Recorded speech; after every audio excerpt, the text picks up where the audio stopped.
Amen. Amen. Donc, le passage de ce matin se trouve dans l'épître de Paul aux Colossiens, au chapitre 1. Donc, j'aimerais vous inviter à ouvrir vos Bibles avec moi dans Colossiens, chapitre 1. Et ensemble, ce matin, on va lire les versets 3 à 11. La semaine dernière, j'ai fait une prédication en dehors de notre série dans l'Évangile de Luc et on va continuer pour quelques semaines. On veut, en ce début d'année, se rappeler des éléments importants pour notre vie chrétienne. La semaine passée, on a vu ensemble l'importance d'être resté attaché à la parole de Dieu pour rester ferme dans notre foi. Et aujourd'hui, on va voir l'importance aussi de la prière, mais aussi comment on peut grandir comme assemblée dans la prière. Et c'est ce qu'on va voir dans Colossiens 1, les versets 3 à 11, et on va lire le passage ensemble. La parole de Dieu dit ceci: « Nous rendons grâce à Dieu, le Père de notre Seigneur Jésus-Christ, et nous ne cessons de prier pour vous, ayant été informés de votre foi en Jésus-Christ et de votre amour pour tous les saints, à cause de l'espérance qui vous est réservée dans les cieux, et que la parole de la vérité, la parole de l'Évangile, vous a précédemment fait connaître. Il est au milieu de vous et dans le monde entier.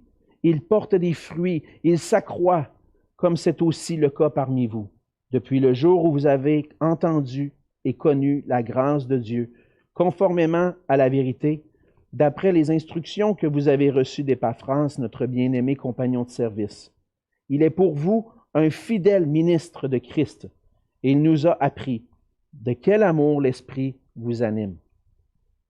C'est pour cela que nous aussi, depuis le jour où nous en avons été informés, nous ne cessons de prier Dieu pour vous. Nous demandons que vous soyez remplis de la connaissance de sa volonté, en toute sagesse et intelligence spirituelle, pour marcher d'une manière digne du Seigneur et lui être entièrement agréable, portant des fruits en toutes sortes de bonnes œuvres et croissant par la connaissance de Dieu, fortifié à tous égards par sa puissance glorieuse, en sorte que vous soyez toujours et avec joie, persévérants et patients. » On va se courber un instant dans la prière encore une fois. Seigneur notre Dieu, on vient devant toi ce matin et devant ta parole, Seigneur, on est placé devant cette parole glorieuse, cette parole merveilleuse, Seigneur, et on trouve dans cette parole, Seigneur, la nourriture pour notre âme. Et ce matin, Seigneur, on veut s'arrêter, reconnaître que tu es Dieu, que tu es le souverain, que tu es celui qui règne sur toutes choses et que tu es celui qui règne sur nos cœurs, sur nos vies. Et que par ces paroles, ce matin, Seigneur, tu veux nous enseigner. Tu veux nous faire grandir en toi, grandir dans ta connaissance, nous faire grandir dans la connaissance de ta volonté pour qu'on puisse devenir, Seigneur, des hommes et des femmes engagés dans notre foi, affermis dans notre foi et engagés à te suivre et à être engagés dans ce ministère que tu nous as appelé, le ministère de l'Évangile. Et Seigneur, on te prie d'être avec nos cœurs et nos pensées ce matin, avec chacune des personnes qui sont à la maison, que tu puisses être avec eux et que tu puisses ouvrir, Seigneur, notre intelligence pour qu'on puisse saisir les merveilles de ta parole. Sois avec ma bouche, Seigneur. Permets que je puisse communiquer ces vérités avec clarté et que tu puisses, à travers ce message, Seigneur, nous transformer ensemble pour qu'on puisse grandir dans la prière et grandir dans la connaissance de ta volonté. C'est dans le nom de Jésus que je te prie. Amen. Amen. J'étais un jeune homme, quand j'ai commencé à servir dans l'église locale, je me souviens un peu avant de venir à Montréal pour mes études à l'université, j'ai servi dans mon église à Québec et puis j'ai commencé à servir puis à enseigner aux enfants, à l'école du dimanche, au culte des enfants aussi, j'apportais la parole. Puis lorsque je suis déménagé dans la région, je me suis joint à l'église de Longueuil et puis le Seigneur m'a conduit à commencer à servir aussi dans la jeunesse. J'avais à peu près une vingtaine d'années à l'époque et puis en servant dans la jeunesse, on me demandait de temps en temps d'apporter des méditations ou des enseignements à la jeunesse. Et puis c'est quelque chose que je commençais à prendre beaucoup à cœur. Et puis, lorsque j'ai commencé à vouloir préparer des méditations, des enseignements, j'avais pas vraiment d'expérience dans ça. Je connaissais pas comment faire ça. Et puis, j'avais un modèle dans mon esprit. J'avais un modèle que j'avais connu auparavant dans l'église où j'avais grandi à Québec. Mon pasteur, M. Gazdic, pour peut-être certains l'ont connu, c'était le pasteur dans mon enfance. Et j'avais ce modèle-là. Puis je me rappelais de ce modèle de pasteur, d'enseignant. Et puis j'essayais d'apprendre comment il faisait ça, lui, de préparer des enseignements. Bien, une chose qui était extraordinaire aussi, puis que je remercie le Seigneur pour ça, c'est que avant que je déménage dans la région de Montréal, M. Gazdic est déménagé, il a pris sa retraite de ministère pastoral, puis il était dans la région lui aussi, puis on s'est revus dans l'église de Longueuil. Et puis au moment où je commençais à enseigner dans l'église, bien, lui il était là. Fait que je pouvais aller le consulter, puis lui demander « Hey, comment on fait ça? » Puis on prenait du temps ensemble, et puis il me montrait comment on étudie un passage, comment on peut l'enseigner. Alors je trouvais en lui un modèle de pasteur, de prédicateur, un homme de Dieu qui enseignait, puis ça m'aidait à grandir dans mon ministère pour enseigner à la jeunesse. Pour grandir en maturité dans notre ministère ou dans notre vie spirituelle, on a souvent besoin, puis je pense qu'on a besoin, de personnes avec plus d'expérience qui sont des modèles pour nous. Dans les divers aspects de la vie chrétienne, on a besoin de modèles. Et on trouve dans les Écritures, dans la parole de Dieu, des modèles. Dans le Nouveau Testament, on trouve certainement le modèle par excellence. Jésus lui-même. Jésus qui est le Fils de Dieu, qui s'est fait homme, et durant sa vie sur la terre, Jésus a manifesté l'amour, avait une relation avec son Père. On voit qu'il prenait du temps dans la prière, du temps avec son Père. Jésus est un modèle. Mais on trouve aussi d'autres personnes qui sont des modèles. Et dans le passage de ce matin, on voit le modèle de l'apôtre Paul et de Timothée. Paul était un homme de Dieu, Timothée était un homme de Dieu, étaient des hommes de Dieu consacrés au service de Dieu. Et on voit dans ce passage-là que Paul et Timothée étaient des modèles de maturité dans la prière. Quand on pense à la vie chrétienne, la prière, c'est certainement un des aspects les plus importants. On dirait, je pense que la plupart, je poserais la question aux chrétiens, aux gens de l'Église, je dirais, est-ce que c'est important pour vous? Selon vous, est-ce que c'est important la prière? Puis je pense que la plupart diraient, oui, c'est important. Je pense que j'aurais même 100% de l'Église qui dirait ça. Mais lorsqu'on prend le temps de s'analyser, de regarder nos propres vies, puis moi-même, mon propre cœur, est-ce que ma vie de prière reflète ma conviction que c'est important? Je pourrais dire, pas toujours. Pas toujours. Ma vie de prière ne reflète pas toujours l'importance que je peux dire qu'elle a de l'importance. Je peux dire que c'est important, mais est-ce que je le vis réellement? On prie souvent, lorsqu'on prie, lorsqu'on prend du temps pour prier, c'est souvent pour des besoins immédiats. Et puis, souvent des choses qu'on a besoin dans la journée. Puis, il n'y a rien de mal à ça. Le Seigneur nous appelle à prier pour nos besoins et à lui faire connaître nos besoins. Mais, comme Église, puis moi-même personnellement, je pense qu'on a besoin de grandir puis d'aller un petit peu plus loin, un peu plus en profondeur dans notre vie de prière. Dans la prière, particulièrement dans le temps qu'on consacre dans la prière pour l'Église locale. Et c'est pour ça ce matin qu'on voit dans ce passage aux Colossiens, je veux présenter l'apôtre Paul comme un modèle de prière pour l'Église. On voit la prière de Paul et Timothée pour l'Église. C'est ce que Paul décrit, c'est ce qu'on voit dans le passage, dans les versets 3 à 11. C'est ce que Paul dit au Seigneur, en réalité, concernant l'Église de Colosse. Paul écrit à l'Église de Colosse dans cette lettre-là parce qu'il veut les enseigner, les mettre en garde contre certains enseignements, certaines formes d'enseignement, de spiritualité qui semblent commencer à s'introduire dans l'Église et dans cette région-là. Certains enseignent et s'appuient davantage sur l'observation de pratiques au détriment de l'Évangile. C'est comme si pour s'approcher de Dieu, j'ai besoin de pratiquer des choses. Puis c'est en m'adonnant à ces pratiques-là que je vais pouvoir m'approcher de Dieu. Et Paul veut corriger ça. Et puis Paul n'a pas nécessairement été directement impliqué dans le ministère de l'Église. Il y a des nouvelles de son compagnon d'œuvre, d'Épaphras. Et puis Paul, quand même, malgré le fait qu'il n'a pas exercé un ministère directement à cet endroit-là, a à cœur l'Église de Colosse.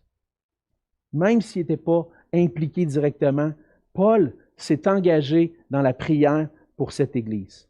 Et la prière de Paul pour l'Église de Colosse, c'est un modèle pour nous. Un modèle à imiter, comme Paul dit. À plusieurs églises, il dit « Soyez mes imitateurs comme je le suis de Christ ». Et au travers de la prière de Paul, on peut constater ce qu'on voit dans ce passage-là, c'est que le Seigneur nous appelle à la maturité dans la prière, particulièrement pour l'œuvre de l'Évangile dans la vie de son Église. Si on veut grandir en maturité, comme Paul est un modèle de prière pour nous, on doit apprendre, premièrement, à rendre grâce à Dieu pour l'œuvre de l'Évangile dans la vie de l'Église. C'est ce qu'on voit dans les versets 3 à 5.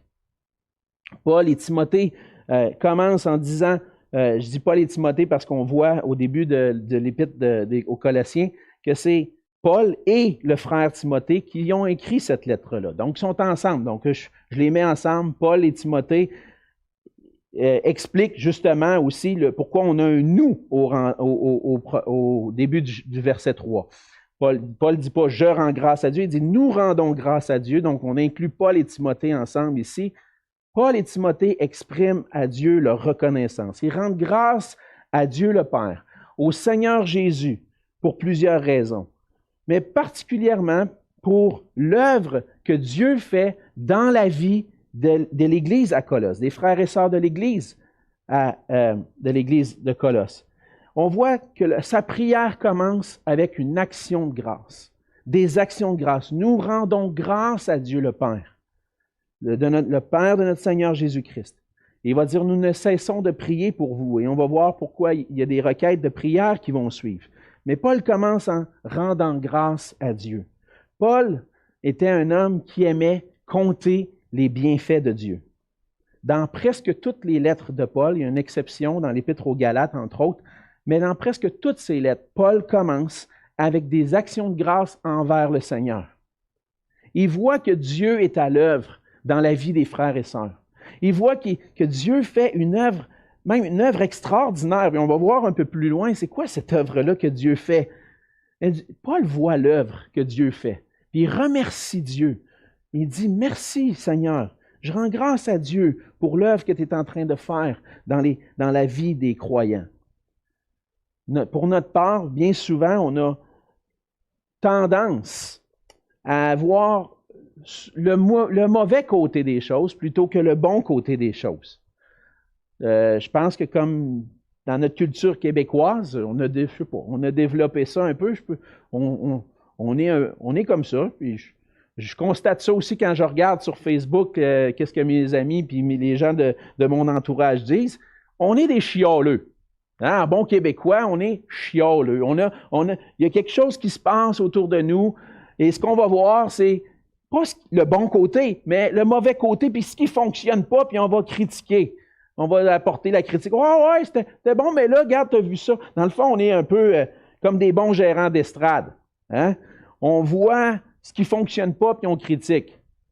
Le Canadien est en train de chercher un directeur gérant, puis je pense qu'il y en a plusieurs ici qui ont déjà joué au directeur gérant dans leur salon. Ils devraient changer un tel, puis ils devraient faire ci, faire ça. On critique, on chiale, on ne voit pas toujours les bons côtés. Mais malheureusement, ça ne se passe pas juste avec les choses qui se passent dans notre société, dans notre culture. La critique, parfois, est dans l'Église. Puis on voit cette attitude-là, des fois. On critique les frères et sœurs. On voit ce qui ne fonctionne pas plutôt que de voir la grâce de Dieu dans la vie des frères et sœurs. Mais l'attitude de Paul est différente. L'attitude de Paul est de voir les évidences de la grâce de Dieu dans la vie des Colossiens. Je peux vous le dire, les Colossiens, pour connaître un peu l'Église, même aujourd'hui, mais dans ce temps-là aussi, ils n'étaient pas parfaits. Puis probablement que Paul aurait eu des critiques à leur égard. Mais ce n'est pas la première chose. Il ne va pas adresser tout de suite les problèmes. Premièrement, il va identifier les évidences de la grâce de Dieu, et rendre grâce à Dieu pour ce qu'il est en train de faire dans leur vie. On voit que Dieu est à l'œuvre. Dieu est en train d'accomplir des choses. Ils ne sont pas parfaits encore, ils ne sont pas rendus au ciel, mais Paul voit la grâce de Dieu dans leur vie et rend grâce à Dieu. Et je pense que l'apôtre Paul est un modèle pour nous, d'identifier dans la vie des gens autour de nous, les frères et sœurs dans l'Église, qu'est-ce que Dieu est en train de faire. La grâce de Dieu est à l'œuvre au milieu de nous. Et Paul souligne cette œuvre-là que Dieu fait dans la vie des Colossiens, puis il rend grâce à Dieu. Il remercie Dieu pour des choses précises. C'est ce qu'on voit un peu plus loin. Il parle au verset 4, il dit « On a été informés de votre foi en Jésus-Christ et de votre amour pour tous les saints à cause de l'espérance qui vous est réservée dans les cieux et que la parole de la vérité, la parole de l'Évangile vous a fait connaître, vous a précédemment fait connaître. » Alors pourquoi Paul rend grâce à Dieu? Il rend grâce à Dieu pour la foi en Jésus-Christ. Les personnes dans cette région-là ont entendu l'Évangile. Ils ont placé leur foi en Jésus-Christ seul pour leur salut. Ils ont eu la foi en Jésus pour leur salut. Et cette foi-là, c'est une foi qu'ils ont exercée en Jésus, qui a eu un point de départ, mais qui continue aussi. C'est pas juste une foi qui, OK, c'est beau, j'ai cru en Jésus, puis j'ai mon billet pour le ciel, puis ça change pas rien, ça change rien à leur vie. Non, Paul, il souligne que j'ai entendu votre foi au Seigneur Jésus, puis cette foi-là a un impact. Elle a un impact sur votre vie.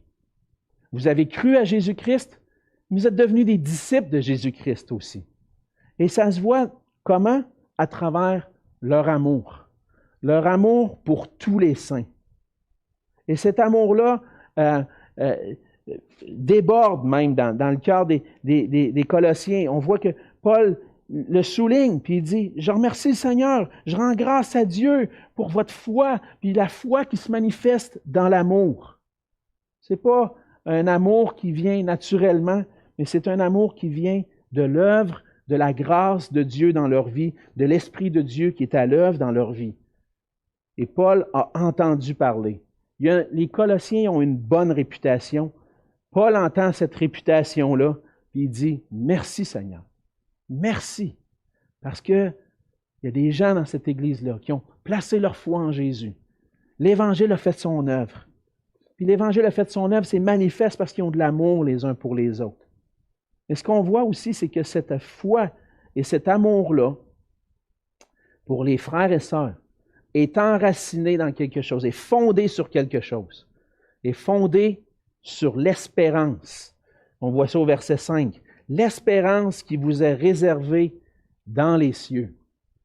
Et cette espérance-là, c'est la parole de la vérité, la parole de l'Évangile qui en a fait connaître. L'annonce de l'Évangile dans cette région-là a annoncé la possibilité d'une relation intime avec Dieu, la possibilité du pardon des péchés et de la vie éternelle.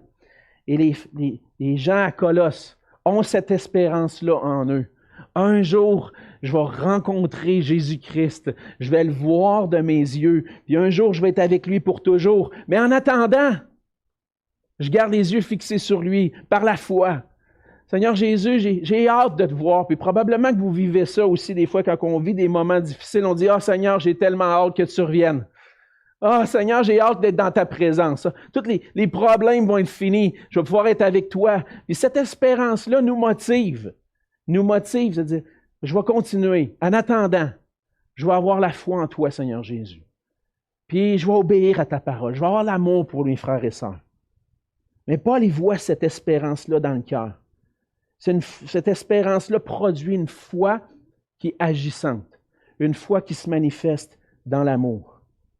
Et je pense qu'on peut rendre grâce à Dieu pour l'œuvre de l'Évangile dans la vie de l'Église. On ne le voit pas toujours, ce n'est pas toujours évident pour nous, mais par sa parole qui se trouve dans l'Évangile, le Seigneur fait produire du fruit. Et on voit dans notre Église des gens qui qui exercent l'amour les uns envers les autres. J'aime ça entendre parler des fois que j'ai appelé un tel, puis j'ai pris de ses nouvelles, je suis allé aider, il y avait des besoins. J'aime ça entendre parler de ça. Je rends grâce à Dieu pour ça. Et on a besoin, comme frères et sœurs ensemble, de voir ces évidences-là de la grâce de Dieu, parce que c'est l'œuvre de Dieu dans nos vies. Et on a besoin, comme Paul, de dire merci Seigneur. Merci que, comme pasteur, je n'ai pas besoin de m'occuper de tous les petits besoins. On prend soin les uns des autres. Puis on continue de grandir là-dedans. Ce n'est pas parfait, mais on grandit là-dedans, puis Dieu fait son œuvre. On grandit, puis Dieu est à l'œuvre. On veut le remercier. Remercier le Seigneur parce qu'il est à l'œuvre présentement au milieu de nous. Grandir en maturité dans la prière, comme cette prière-là de l'apôtre Paul est un modèle, nous amène à remercier le Seigneur pour la foi de nos frères et sœurs. On est témoins, il y a des gens qui vivent des moments difficiles, des épreuves, puis on voit leur foi à travers ça. Merci Seigneur de lui donner la foi au milieu de cette épreuve. Et soutiens-le, continue de le soutenir. Merci Seigneur parce que tu es à l'œuvre. C'est remercier le Seigneur aussi pour l'œuvre qu'il fait à travers l'amour les uns envers les autres. Puis c'est se réjouir ensemble de l'espérance qui se trouve dans le cœur des croyants. D'entendre parler qu'un jour on va être avec le Seigneur, puis des gens qui persévèrent dans la foi parce qu'ils ont l'espérance qu'un jour ils vont voir Jésus-Christ. Dieu fait son œuvre au milieu de nous, puis on peut rendre grâce à Dieu pour ça. Le Seigneur est digne, frères et sœurs, de recevoir des actions de grâce de notre part. Pas juste des requêtes, mais des actions de grâce pour l'œuvre qu'il est en train d'accomplir dans la vie de son Église. Et je me réjouis à toutes les fois que j'entends la foi, l'amour, l'espérance qui est manifestée au milieu de nous, puis je dis merci Seigneur, puis on veut ensemble grandir dans la prière, puis remercier le Seigneur pour ça. Pour grandir en maturité dans la prière, on doit apprendre à rendre des actions de grâce à Dieu, et particulièrement pour l'œuvre de l'Évangile dans la vie de l'Église. Deuxièmement, pour grandir en maturité dans la prière, on doit rendre grâce à Dieu pour la mission de l'Évangile dans le monde. On voit que Paul fait un constat lorsqu'il dit « il » au verset 6, il fait référence à l'Évangile.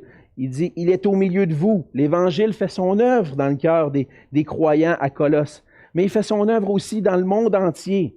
Il porte du fruit. Il s'accroît. C'est aussi le cas parmi vous depuis le jour où vous en avez entendu, vous avez entendu et connu la grâce de Dieu conformément à ce que Épaphras avait enseigné. Et donc, il y a un progrès de l'Évangile. L'Évangile fait son progrès dans l'Église locale. Les frères et sœurs grandissent dans la foi, dans l'amour, dans l'espérance. Mais c'est un Évangile qui fait son progrès aussi dans le monde. Souvent, on prie beaucoup pour nos besoins à nous, notre Église. Un tel est malade, un tel a besoin de prière, et on va prier les uns pour les autres, tout ça, j'apprécie ça. Mais ce qu'on voit, c'est qu'on a besoin d'élargir un peu plus notre prière. Est-ce qu'on est en train de prier pour les autres églises qui sont en train de faire l'œuvre de l'Évangile? Est-ce qu'on prie pour l'œuvre de l'Évangile autour de nous, au Québec, au Canada, puis dans le monde entier? Et puis, je pense qu'on a besoin de fois de lever les yeux puis de dire, on pourrait dire, oui, ça va mal, puis on dirait pas que ça progresse, mais il y a du travail qui se fait. Et je vous encourage, frères et sœurs, à lire le petit feuillet de prière qu'on vous envoie par courriel, des nouvelles du fellowship et des requêtes de prière du fellowship, de qu'est-ce qui se passe dans notre association d'église, puis des missionnaires qui sont sur le terrain. On a des nouvelles à travers ça, puis on peut prier pour ces gens-là. On peut rendre grâce à Dieu de ce que du milieu de nous, il y a des gens qui sont partis. On a eu la visite des Bascounianes l'été dernier. Ils nous ont parlé de leur mission au Chili, de l'église qu'ils sont en train d'implanter. Et puis là, j'ai eu des nouvelles dernièrement, ils sont repartis, sont là-bas. Et puis, ils continuent l'œuvre de l'Évangile, puis l'œuvre de l'Évangile progresse là-bas. Merci Seigneur. Merci d'envoyer des ouvriers pour semer l'Évangile. Et merci Seigneur de pourvoir à des ouvriers. On prie souvent, oui Seigneur, envoie des ouvriers dans ta moisson, puis c'est nécessaire. C'est bon. C'est ce que le Seigneur nous demande de faire. Est-ce qu'on dit merci au Seigneur? Merci Seigneur d'envoyer des ouvriers. Merci parce que l'Évangile progresse dans le monde, même si des fois c'est à petits pas. On veut dire merci parce que le Seigneur fait son œuvre. Et je pense que dans la prière de Paul, Paul constate que l'Évangile progresse et Paul est reconnaissant envers Dieu qu'il y a un progrès de l'Évangile dans l'Église de Colosse, mais aussi un progrès de l'Évangile dans le monde. Et puis, troisièmement, si on veut grandir dans la prière, on doit apprendre à prier pour la croissance et la maturité de l'Église. C'est ce qu'on voit dans les versets 9 à 11. Paul va aller passe des actions de grâce. Il voit dans la vie des Colossiens la foi, l'amour, l'espérance. Pourrait s'arrêter là. Mais non, il veut prier. Il voit cette évidence-là de l'œuvre de l'Évangile au milieu d'eux, puis il dit, c'est pour cela aussi.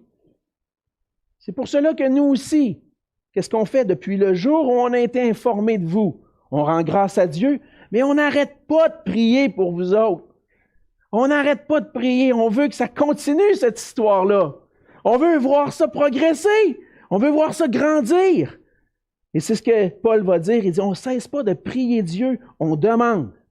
Il y a plusieurs choses que Paul va demander. Que vous soyez remplis de la connaissance de sa volonté en toute sagesse et intelligence spirituelle. L'Église de Colosse avait une foi, l'amour, l'espérance, mais il y avait besoin de grandir. Et nous aussi, on voit qu'on a besoin de grandir dans la connaissance de sa volonté. Paul prie que l'Église puisse connaître la volonté de Dieu. Puis Dieu se révèle. Comment Dieu révèle sa volonté? En fait, Dieu révèle sa volonté dans sa parole. Et souvent, on peut arriver dans nos vies et dire, j'ai une décision à prendre, je cherche la volonté de Dieu. Mais est-ce que tu as consulté sa parole avant? Est-ce que ton intelligence est formée pour discerner c'est quoi la volonté de Dieu? Des fois, c'est des choix qui sont moralement neutres, comme on peut dire. Hein? Choisis tel emploi ou un autre. Des fois, on a besoin de la direction du Seigneur, on prie le Seigneur. Mais si l'emploi, il y a des choses un peu croches dans cet emploi-là, est-ce que je vais y aller? La connaissance de sa volonté, c'est connaître sa parole, connaître ce que Dieu attend de moi. Et premièrement, lorsque je cherche la volonté de Dieu, le premier endroit que je dois consulter, c'est sa parole. Et c'est ce que Paul prie pour eux. Nous demandons que vous soyez remplis de la connaissance de sa volonté. Une connaissance qui donne la sagesse et une intelligence spirituelle. La sagesse puis l'intelligence spirituelle fait référence à la sagesse et l'intelligence données par l'Esprit de Dieu. Je pense que l'adjectif spirituel ici fait référence à l'œuvre de l'Esprit de Dieu. Dieu donne sa connaissance par sa parole, mais un discernement aussi, une sagesse qui vient de l'Esprit de Dieu. Je demande que vous soyez remplis de la connaissance de sa volonté. Mais pas juste une connaissance qui va dire « Ah, je connais bien des choses sur Dieu ». Non, une connaissance qui va les transformer. Une connaissance qui va amener une sagesse dans leur vie, dans leurs décisions, dans ce qui est sage pour l'œuvre de Dieu. Une intelligence, un discernement. Dans quel but? Dans le but de marcher. De marcher d'une manière digne du Seigneur. Ce que Paul dit, c'est pour pouvoir marcher d'une manière digne, puis lui être entièrement agréable, vous avez besoin de connaître sa volonté. Vous avez besoin de grandir dans la connaissance de sa volonté. Puis une connaissance qui amène la sagesse, une intelligence spirituelle, un discernement qui va faire en sorte que vous sachiez qu'est-ce qui est bon, comment on marche pour le Seigneur, comment on reflète la gloire de Jésus-Christ dans notre vie pour marcher d'une manière digne du Seigneur, lui être entièrement agréable. Paul prie que le Seigneur continue cette œuvre de transformation en eux, pour que leur foi et leur amour puissent continuer de grandir et de se manifester dans leur conduite. Et plus que ça, Paul prie pour que leur conduite, leur marche digne du Seigneur, le fait qu'ils sont agréables à Dieu, puisse porter du fruit en toutes sortes de bonnes œuvres. Un fruit, un amour qui grandit en maturité. La transformation que le Seigneur opère dans nos vies va se manifester en action. La foi, l'amour se manifeste avec des bonnes œuvres qui vont édifier le corps de Christ. Paul a dit, j'ai entendu parler de votre amour pour tous les saints. Je veux en revoir plus encore. Je veux voir du fruit. Et lorsqu'on est dans une situation où on est un peu confiné, comment est-ce que je peux prendre soin et manifester l'amour envers mes frères et sœurs? Comment je peux faire des bonnes œuvres envers eux? Je ne peux même pas aller chez eux, je ne peux pas les rencontrer. On peut prendre des nouvelles, se téléphoner, comme je disais tout à l'heure. Je sais qu'il y en a qui se téléphonent, mais peut-être que toi, cette semaine, tu as besoin de prendre le téléphone. Tu penses à quelqu'un, tu dis, « Ah, ça fait longtemps que je n'ai pas eu de nouvelles de lui. Je ne sais pas qu'est-ce qui se passe. » Ben, prends le téléphone puis demande-y comment il va. Prends des nouvelles de lui. Puis qu'on puisse ensemble prendre soin les uns des autres. Si tu connais un besoin que tu peux rencontrer, puis tu peux aider à un repas ou quoi que ce soit, quelles sont les bonnes œuvres que le Seigneur met devant toi, qui te fait penser, qui amènent à ton cœur, puis que tu n'as pas mis à l'œuvre encore? Bien, même dans ces moments-là, on peut avoir des bonnes œuvres, et c'est ce que Paul prie. Et c'est ce que je pense qu'on devrait prier, frères et sœurs, qu'on puisse voir le fruit d'une connaissance de Dieu, de la volonté de Dieu qui se manifeste en action par l'amour et par une conduite qui est agréable à Dieu, qui porte du fruit. Un fruit qui est croissant par la connaissance de Dieu. Lorsque vient l'automne, j'aime bien aller dans un verger. C'est notre habitude, puis je peux probablement parler, puis même on a déjà été, la première année qu'on était ici, on a invité les frères et sœurs, on est allé au verger, puis ce qui m'impressionne lorsque je rentre dans un verger, c'est des fois la quantité de pommes qu'il peut y avoir dans un arbre.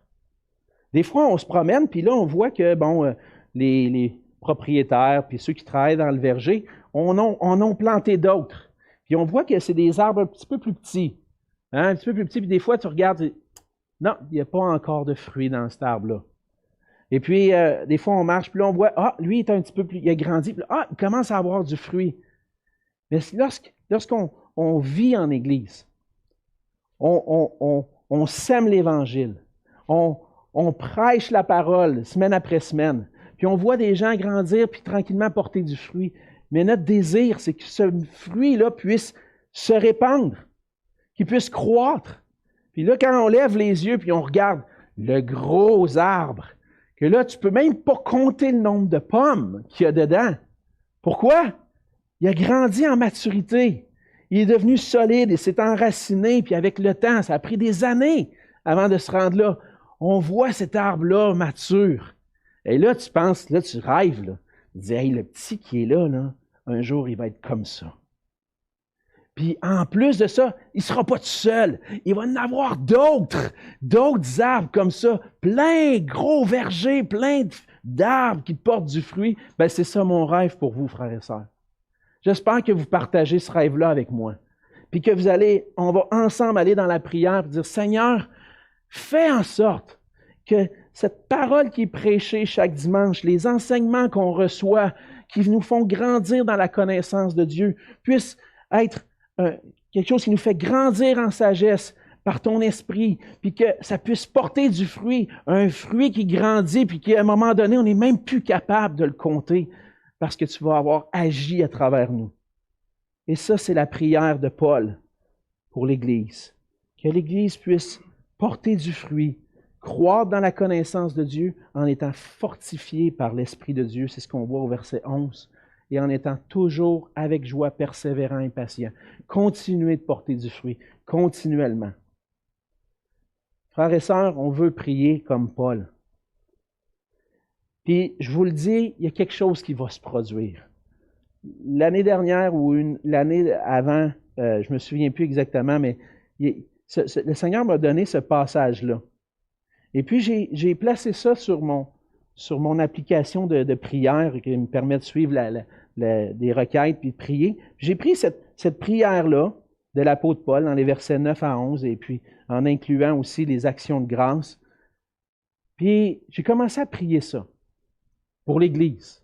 Parce que c'est la prière pour l'Église. Qu'est-ce que vous pensez que le Seigneur a fait avec moi en priant cette prière-là pour l'Église? J'ai commencé à m'examiner moi-même. Ah, je prie, Seigneur, que ton Église grandisse dans la connaissance de ta volonté, qu'elle puisse être sage. Ah, Alexandre, es-tu sage, toi?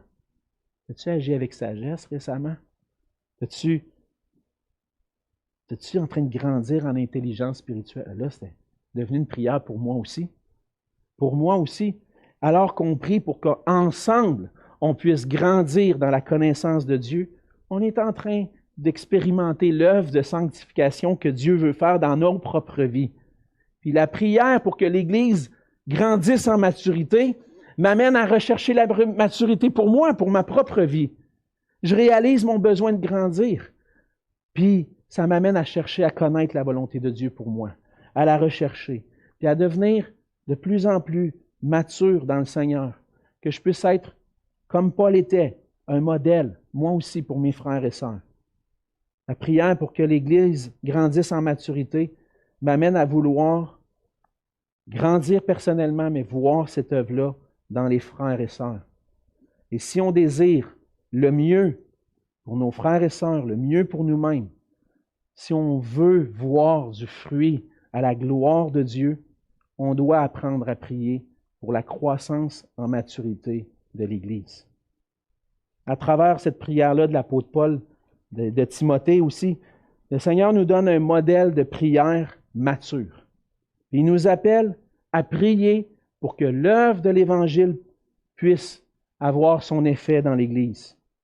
C'est une prière qui est remplie d'actions de grâce envers Dieu pour ce qu'il a fait et pour ce qu'il continue de faire. C'est ce qu'on a vu. C'est une prière remplie d'actions de grâce, puis qui prie aussi pour le progrès de l'Évangile, non pas seulement ici, mais dans le monde. Et puis c'est une prière qui intercède auprès de Dieu pour la croissance en maturité de l'Église, incluant nous-mêmes. Un des plus grands besoins pour nous comme Église, c'est de grandir en maturité dans la prière. Qu'on puisse prier, oui, pour nos besoins physiques, nos besoins de chaque jour, mais aller un petit peu plus en profondeur. Qu'est-ce que le Seigneur veut transformer dans l'Église cette année? Qu'on puisse prier pour les besoins spirituels les uns des autres. On voit souvent les besoins urgents qui sont visibles à nos propres yeux, mais souvent, il y a des besoins urgents qui ne sont pas visibles. Le Seigneur va utiliser des circonstances dans nos vies pour nous faire grandir, puis on va prier pour des gens qui vont vivre l'épreuve de la maladie. On a prié pour Sylvie. Mais lorsqu'on prie pour des gens qui sont malades, est-ce qu'on prie seulement pour la guérison?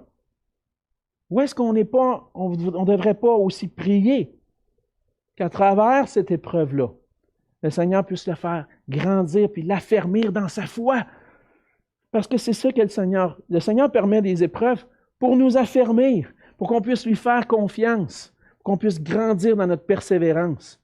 Alors, frères et sœurs, prions pas seulement pour des guérisons, prions pas seulement pour des besoins, que le Seigneur rencontre les besoins. Oui, on peut, mais prions qu'à travers les épreuves, qu'à travers les circonstances que le Seigneur permet, on puisse grandir dans la foi, grandir dans la connaissance de Dieu et être ces arbres solides, matures, que peu importe ce qui va arriver, peu importe la tempête, on va continuer de porter du fruit. Frères et sœurs, remercions le Seigneur pour l'œuvre qu'il fait au milieu de nous, puis on peut en parler, mais qu'il nous fasse aussi, prions qu'il nous fasse grandir dans la prière. Appuyons-nous cette année sur le Seigneur dans la prière pour devenir une Église qui brille pour la gloire de Dieu en étant affermis dans la connaissance de l'Évangile, dans la foi à Jésus-Christ et dans l'amour envers tous. C'est notre désir. On va prier ensemble. Seigneur notre Dieu, merci pour ta parole. Seigneur, merci pour cet exemple de prière qu'on trouve dans cette épître. Seigneur, l'apôtre Paul et Timothée, Seigneur, nous montrent à quel point ils avaient à cœur les choses spirituelles, le progrès de l'Évangile dans ton Église, Seigneur, et dans le monde entier. Et Seigneur, on a besoin de grandir en maturité dans la prière, puis souvent on accorde très peu de temps à prier chaque jour, puis ça nous amène à prier pour les choses urgentes qu'on voit. Mais Seigneur, on a besoin, comme Église, de se mettre à genoux puis de prier pour que l'œuvre de l'Évangile puisse continuer dans notre Église. On veut te rendre grâce, Seigneur, pour l'œuvre que tu as accomplie jusqu'à maintenant, dans cette Église qui maintenant est là depuis un peu plus de 40 ans, Seigneur. L'Évangile a été prêché, les frères et sœurs ont entendu l'Évangile, se sont ajoutés à cette Église. Puis on voit ton œuvre, puis merci Seigneur pour les frères et sœurs, qu'on peut partager cette communion ensemble. Et Seigneur, permets qu'on puisse continuer de grandir dans la connaissance de ta volonté, pour qu'on puisse porter du fruit, Seigneur, à ta gloire. Et aide-nous, Seigneur, à avoir cette vision que l'apôtre Paul avait, qu'on puisse l'avoir pour nous, pour l'Église, et qu'on puisse se mettre à genoux pour toi, pour ta gloire. Seigneur, merci pour ta parole encore une fois, et bénis ce temps qu'on va prendre à se rappeler ton œuvre pour nous avec le repas du Seigneur, et que ton nom soit glorifié dans nos vies. Et c'est dans le nom de Jésus que je te prie. Amen.